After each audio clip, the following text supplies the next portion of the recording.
তুমি ভেতরে যাও।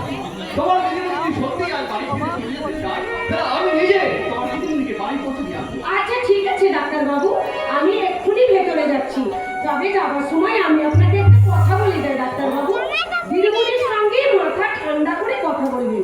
কথায় আছে না, অমৃত কথায় অমৃত রস, আর তুচ্ছ বচনে বিশ্ব বস।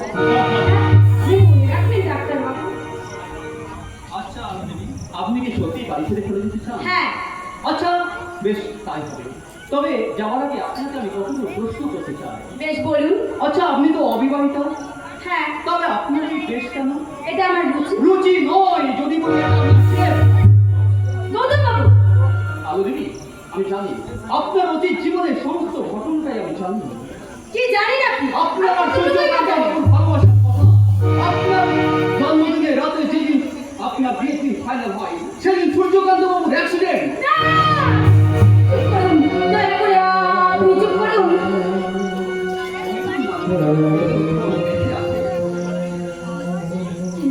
কি বললেন? বেঁচে আছে আপনাদের শরীরীয় ভালোবাসা।